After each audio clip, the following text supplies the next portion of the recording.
ఈరోజు మనం 10వ తరగతి నూతన తెలుగు వాచకంలోని 3వ పాఠ్యాంశమైన శతక మాధుర్యం అనే పాఠ్యాంశం గురించి చెప్పుకుందాం.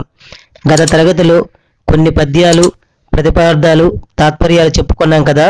మిగిలినటువంటి పాఠ్యాంశాన్ని ఈరోజు చెప్పుకుందాం. 5, 6 పద్యాలు ఏనుగు లక్ష్మణ కవి రచించినటువంటి సుభాషిత రత్నావళి అనే శతకంలోనివి. ఏనుగు లక్ష్మణ కవి క్రీస్తు శకం 1720-1780 మధ్య కాలంలో జీవించారు. ఈయన కాకినాడ జిల్లా పెద్దాడ గ్రామవాసి. భర్తృహరి సంస్కృతంలో రచించినటువంటి సుభాషిత త్రిశతిని సుభాషిత రత్నావళి పేరుతో తెలుగులోకి అనువదించారు. వీరు రామేశ్వర మహత్యం, విశ్వామిత్ర చరిత్ర, గంగా మహత్యం, రామవిలాసం వంటి రచనలు చేశారు. ఇప్పుడు సుభాషిత రత్నావళిలోని మనకిచ్చినటువంటి శతక పద్యాన్ని చూద్దాం.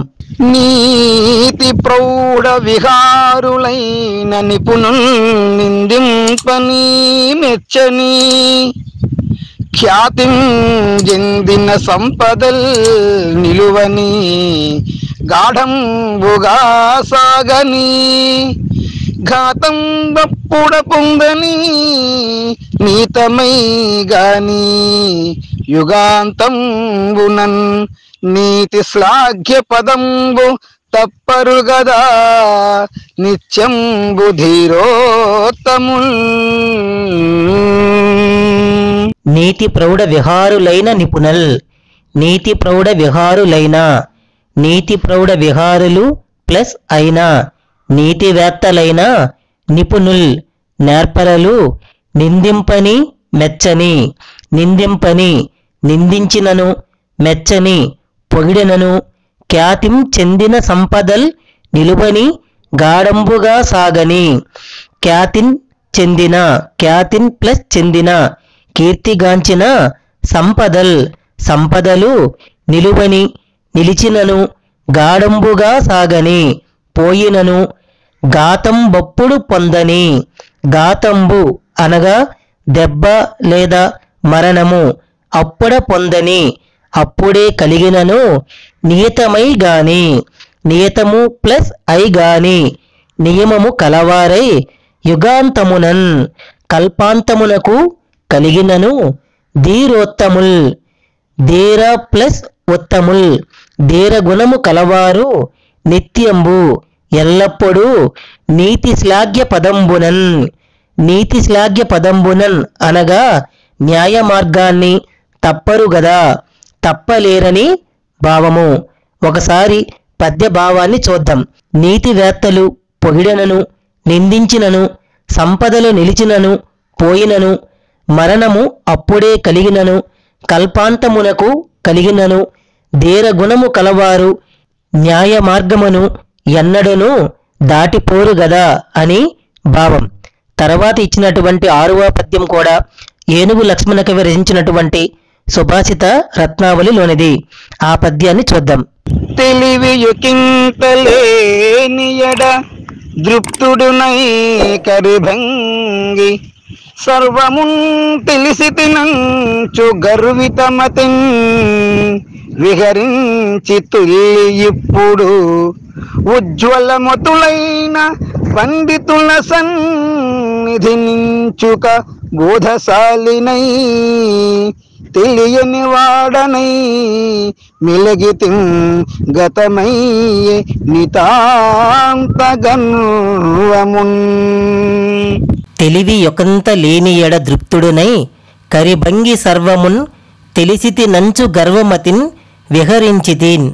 తొల్లి, తొల్లి అనగా ఇంతకు ముందు తెలివి యొకింత, తెలివి యొకింత లేనియడ, తెలివి ప్లస్ ఒకంత లేనియడ జ్ఞానము లేని సమయాన దృప్తుడనై, దృప్తుడను ప్లస్ ఐ హర్షించిన వాడనై, సర్వమున్ సమస్తమును తెలిసితి నంచు, తెలిసితిని ప్లస్ అంచు తెలియునని, నాకు తెలుసని, గర్వమతిన్ గర్వంతో, కరిభంగి ఏనుగువలే విహరించితిన్ ప్రవర్తించాను అనగా ఇంతకు ముందు జ్ఞానము లేని సమయాన హర్షించిన వాడనై సమస్తమును తెలియునని గర్వంతో ఏనుగు వలె ప్రవర్తించాను. ఇప్పుడు ఉజ్వలమతులైన ఉజ్వలమతులు ప్లస్ అయిన ప్రకాశించేటటువంటి పండితుల సన్నిధిని పండితుల సమక్షంలో ఇంచుక కొన్ని బోధశాలిని ప్లస్ ఐ విషయాలను తెలుసుకొనడంలో తెలియని వాడనై తెలిసినవి తక్కువేనని నితాంత గర్వమున్ నిత ప్లస్ అంత గర్వమున్ అధికమైన గర్వం కలిగి గతమయ్యే తెలియబడినది అంటే అటువంటి అధికమైనటువంటి గర్వాన్నంతటినీ కూడా విడిచిపెట్టి మెలగితిన్ ప్రవర్తించాను అని అర్థం. ఒకసారి భావాన్ని చూస్తే ఇంతకు పూర్వం ఏదో కొద్దిగా తెలుసుకున్నప్పుడు అన్నీ తెలిసిన వాడిలా గర్వంతో మదించిన ఏనుగులా ప్రవర్తించాను. కానీ ఇప్పుడు పండితుల వల్ల కొన్ని విషయాలు తెలుసుకొనడంతో నాకు తెలిసినది తక్కువే అని అసలు ఏమీ తెలియదని గ్రహించి ఇప్పుడు గర్వం వదిలి వినయంతో ప్రవర్తిస్తూ ఉన్నాను అని భావం. తర్వాత ఇచ్చినటువంటి పద్యం శ్రీమతి దార్ల సుందరీమణి రచించినటువంటి భావలింగ శతకం నుంచి ఇవ్వడం జరిగింది. శ్రీమతి దార్ల సుందరీమణి గారు 19వ శతాబ్దానికి చెందినటువంటి కవయిత్రి. ఈమె పల్నాడు జిల్లాలోని చెర్లగుడిపాడులో జన్మించారు. 1833లో భావలింగ శతకాన్ని రచించారు. ఇప్పుడు మనకిచ్చినటువంటి ఆ పద్యాన్ని చూద్దాం.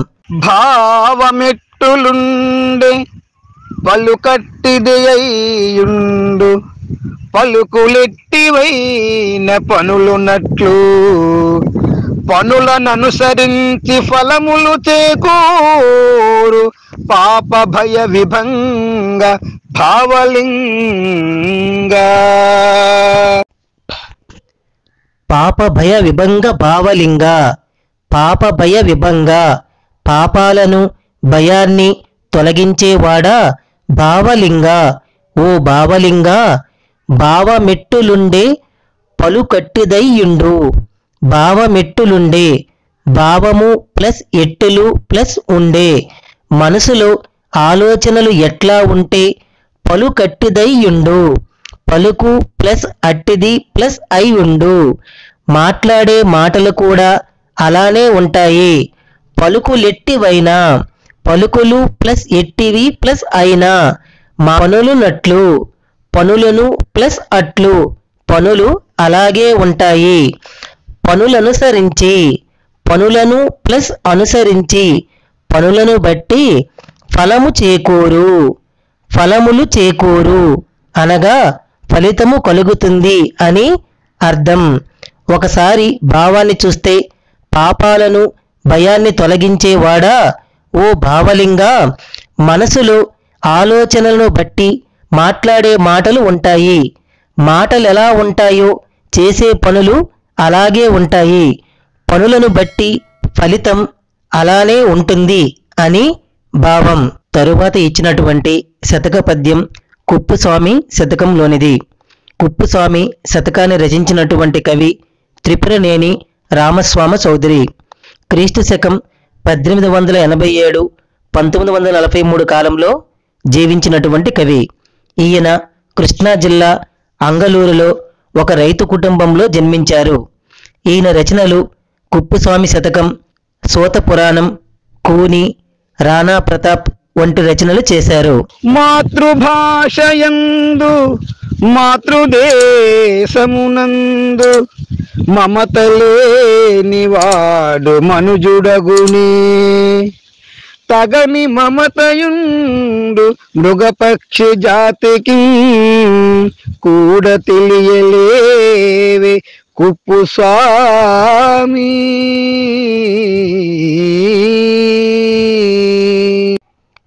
కుప్పుస్వామి ఓ కుప్పుస్వామి మాతృభాష యందు తన భాషపైన మాతృదేశమునందు మాతృదేశము పైన మమత లేనివాడు ప్రేమ లేనివాడు మనుజుడగునే మానవుడేనా అంటే మాతృభాష యందు మాతృదేశము పైన ప్రేమ లేనివాడు మానవుడేనా మృగపక్షి జాతికి గూడన్ మృగ జంతువులకు పక్షి జాతికిన్ గూడన్ పక్షులకు కూడా తగని మమతయుండు అధికమైన అభిమానం ఉంటుంటే తెలియలేవే తెలుసుకొనలేవా అనగా జంతువులకు పక్షులకు కూడా అధికమైన అభిమానం ఉంటుంటే మనిషన్నవాడు తెలుసుకొనలేడా అని అర్థం. ఒకసారి భావాన్ని మొత్తంసంగా చూసుకుంటే, ఓ కుప్పుస్వామి, తన భాషపై తన దేశంపై ప్రేమ లేనివాడు మానవుడేనా? జంతువులకు పక్షులకు కూడా తమ జాతిపై అభిమానం ఉంటుంది కదా.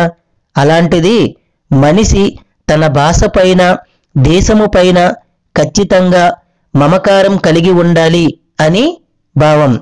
తర్వాత ఇచ్చినటువంటి శతక పద్యం హరిహరనాథ శతకంలోనిది. ఈ హరిహరనాథ శతకాన్ని రచించినటువంటి కవి షేక్ మహమ్మద్ హుస్సేన్. ఈయన 20వ శతాబ్దానికి చెందినటువంటి కవి. ఈయన ఏలూరు జిల్లా దొరసానిపాడు గ్రామంలో జన్మించారు. ఈయన రచనలు హరిహరనాథ శతకం. ప్రస్తుతం మనకిచ్చినటువంటి ఆ శతక పద్యాన్ని చూద్దాం. ఇది కాదదియను నది కాదదియను నిధి ఎదియు వదలి ఎదియో పదరున్ వదలని ముదములన్ పొదలగా నదవదపడి చెదరి ఎడద హరిహరి. హరిహరనాథ ప్రభు, ఇది కాదది అనున్, ఇది కాదు అది అనున్ అనగా ఇది కాదు అది కాదు అనే భావన. అది కాదిది అనున్, అది కాదు ఇది అనున్. అది కాదు ఇది కాదు అనే భావన అనగా ఇది కాదు అది కాదు అనే భావన, అది కాదు ఇది కాదు అనే భావన. ఇది అదియు, ఇది అది కాదు, వదలి వీటిని వదలి ఏదియో పదన్ ఇంకేదో కావాలని వదలని పొదలగన్ వదలని వదలకుండా ఉన్న పొదలగన్ వృద్ధి అయ్యే మొదములన్ సంతోషాలు ఎడద అదవదపడి ఎడద హృదయమునందు అదవదపడి కలత చెందుతూ చెదరి నశించినవి అని అర్థం. ఒకసారి భావాన్ని చూస్తే, ప్రభు మనసుకు ఏకాగ్రత కుదరడం లేదు.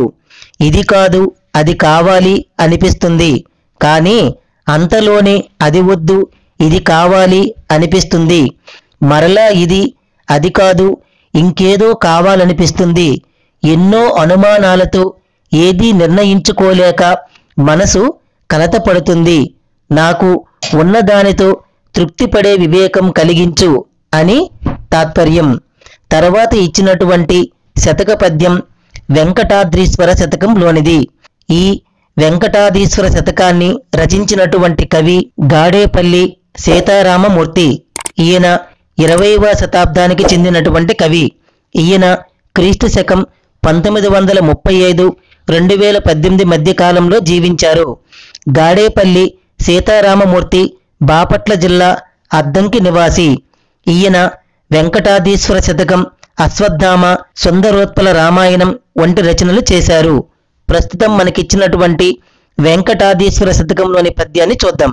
ధరలో ఎంతటి దుర్జనుండైన సత్సంగ ప్రభావంబుతే పరసేవా పరతంత చిత్తుడగు భాస్వంతుండు తోడై నిరంతరమిత్రత్వ వసంగుటం గద సముద్రంబు ఇచ్చునవ్వారిగా పరమస్వాదు జలంబులన్ భుజగతల్ప వెంకటాద్రీశ్వర. భుజగతల్ప ఆదిశేషువే పాన్పుగా కలవాడ వెంకటాద్రీశ్వర. వెంకట అద్రి ఈశ్వర వెంకటేశ్వర అనగా వెంకట అను పేరు అద్రికి ఈశ్వరుడైన శ్రీ వెంకటేశ. ధరలోనెంతటి దుర్జనుండైనా, ధరలోన్ భూమిపైన ఎంతటి ఎంతవాడైనా, ఎంతటి దుర్జనుండైనా దుర్మార్గుడు కూడా చెడ్డవాడు కూడా సత్సంగ ప్రభావంబుచేన్ సత్పురుషుల సాంగత్యంతో ప్రభావితుడై పరసేవ పరతంత్ర ఇతరులకు సేవ చేయాలనే ఆలోచన చిత్తుడగు మనస్సు కలవాడగును. ఎట్లనన్ ఎలా అంటే భాస్వంతుండు సూర్యుని యొక్క తోడై సహవాసంతో నిరంతర ఎల్లప్పుడూ మిత్రత్వ మసంగటంగదా. మిత్రత్వము ప్లస్ వసంగుటన్ కదా. స్నేహం వల్ల సముద్రుడు అవ్వారిగా ఆ ప్లస్ వారిగా అనగా ఆ విధంగా పరమస్వాదు జలంబులన్ గొప్ప తీయని నీటిని ఇస్తున్నాడు కదా అని అర్థం. ఒకసారి భావాన్ని చూస్తే, ఓ వెంకటాద్రీశ్వర, ఈ లోకంలో ఎంత చెడ్డవాడైనా సజ్జనుల సాంగత్యంతో ఇతరులకు సేవ చేయాలనే ఆలోచిస్తారు. అది ఎలాగంటే సూర్యుని యొక్క నిరంతర స్నేహం వల్ల సముద్రం మనకు మబ్బుల ద్వారా తీయని జలాలను అందిస్తుంది కదా అని భావం. తరువాత ఇచ్చినటువంటి శతక పద్యాన్ని చూద్దాం. తరువాత ఇచ్చినటువంటి శతక పద్యం వెంకటేశ శతకంలోనిది. ఈ వెంకటేశ శతకాన్ని రచించినటువంటి కవి తాళ్లపాక పెదతిరుమలాచార్యులు.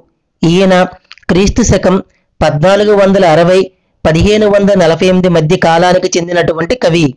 ఈయన బిరుదులు పదకవిత పితామహుడు. తాళ్లపాక అన్నమాచార్యుని రెండవ కుమారుడు తాళ్లపాక పెదతిరుమలాచార్యులు. ఈయన రచనలు చూసుకుంటే సుదర్శన రగడ, వెంకటేశ శతకము, వెంకటేశ్వర వచనాలు, ఆధ్యాత్మ సంకీర్తనలు వంటి రచనలు చేశారు. ప్రస్తుతం మనకిచ్చినటువంటి వెంకటేశ శతకంలోని పద్యాన్ని చూద్దాం. శౌర్యంబు కలుగుట జన్మ సాఫల్యంబు శాంతమాత్మ వివేక సాధనంబు మానంబు తనకును మగనీయ సంపద సిగ్గుతో బ్రతుకు సంజీవనంబు సవినయ వచనంబు సర్వవశ్యకరంబు వెలయునాచారంబు పినుబలంబు దానంబు సేయుట తనకది దాచుట సజ్జన సంగతి సౌఖ్యమొసగు కాన బుధిలీ గుణంబులు మానకెప్పుడు తగిలి మిమ్ము భజింతురు తలచి తలచి కలిత లక్ష్మీస సర్వ జగన్నివేశ విమల రవి కోటి సంకాస వెంకటేశ. కలిత లక్ష్మీస లక్ష్మీదేవితో కూడిన ఈశ్వర, సర్వ జగన్నివేశ అంతటను వ్యాపించినవాడా, విమల రవికోటి సంకాస విమల పవిత్రమైన రవికోటి సంకాస శ్రేష్టమైన సూర్యకాంతితో ప్రకాశించేవాడా వెంకటేశ, ఓ వెంకటేశ్వర అనగా జగమంతా వ్యాపించినవాడా, లక్ష్మీదేవిని కలిగినవాడా, శ్రేష్టమైన కాంతితో ప్రకాశించేవాడా ఓ వెంకటేశ. శౌర్యంబు కలుగుట, శౌర్యంబున్ పరాక్రమం, కలుగుట కలిగి ఉండుట, జన్మ సాఫల్యంబు జన్మకు సార్థకత చేకూరినట్లే, శాంత మాతృ వివేక సాధనంబు శాంతమును కలిగి ఉండుట, ఆత్మ వివేక సాధనంబు తనలో తాను మంచి చెడులను విచారించుకోవచ్చును.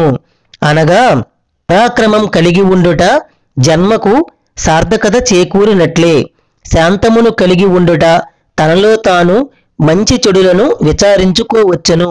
మానంబు తనకును మానంబు తనపై తాను గౌరవాన్ని కలిగి ఉండడం మహనీయ సంపద, జీవితంలో గొప్ప సంపద వంటిది. సిగ్గుతో బ్రతుకు సంజీవనంబు సిగ్గుతోన్ లజ్జతో కలిగి ఉండడం బ్రతుకు సంజీవనంబు జీవించడం సంజీవనం లాంటిది. సవినయ వచనంబు వినయంతో కూడిన మాట, సర్వవశ్యకరంబు అందరినీ ఆప్తులను చేస్తుంది. వెలయునాచారంబు వెలయును ప్లస్ ఆచారంబు ఆచారాన్ని పాటించడం పెనుబలంబు గొప్ప బలాన్నిస్తుంది. దానంబు చేయుట దానంబు ప్లస్ చేయుట తనకున్న దాన్ని త్యాగం చేయుట తనకది దాచుట, తనకు అది దాచుట అనగా దాచుకున్న సంపదతో సమానమైనది. సజ్జన సంగతి, సజ్జన సత్పురుషులతో సంగతి కలిసి మాట్లాడడం సౌఖ్యమసగు, నిజమైన సుఖాన్ని కలిగిస్తుంది. కాన కనుక బుధులీ గుణంబులు, బుధులు ప్లస్ ఈ గుణంబులు, విద్యావంతులు ఈ గుణాలను మానకెప్పుడు, మానక ప్లస్ ఎప్పుడు, ఎప్పుడు మానరు. తలచి తలచి మరలా మరలా స్మరిస్తూ మరలా మరలా ఆలోచించి తగిలి మిమ్ము భజింతురు, తగిలి మిమ్ము సదా మిమ్మల్ని భజింతురు, సేవిస్తారు అని అర్థం. ఒకసారి భావాన్ని చూస్తే జగమంతా వ్యాపించిన వాడా, లక్ష్మీదేవిని కలిగిన వాడా, శ్రేష్టమైన కాంతితో ప్రకాశించేవాడా, ఓ వెంకటేశ, పరాక్రమం శక్తి కలిగి ఉండడం వల్ల జన్మకు ప్రయోజనం చేకూరినట్లే. శాంతమును కలిగి ఉంటే తనలో తాను మంచి చెడులను విచారించుకోవచ్చు. తనపై తాను గౌరవాన్ని కలిగి ఉండడం జీవితంలో గొప్ప సంపద వంటిది. లజ్జను కలిగి జీవించడం సంజీవనం వంటిది. వినయంతో కూడిన మాట అందరినీ ఆప్తులను చేస్తుంది. ఆచారాన్ని పాటించడం గొప్ప బలాన్ని ఇస్తుంది. తనకున్న దాన్ని త్యాగం చేయడం దాచుకున్న సంపదతో సమానమైనది. మంచి వారితో కలిసి మాట్లాడడం నిజమైన సుఖం. విద్యావంతులు ఈ గుణాలను వదిలిపెట్టరు. ఎల్లప్పుడూ భగవంతుణ్ణి భక్తితో సేవిస్తూ ఉంటారు అని భావం. ఇది మనకిచ్చినటువంటి 3వ పాఠ్యాంశం తాలూకా శతక మాధుర్యం పద్యాలు, ప్రతిపాద్యాలు, భావాలు. తరువాత తరగతిలో ఇంకొక పాఠ్యాంశం గురించి చెప్పుకుందాం. ధన్యవాదములు.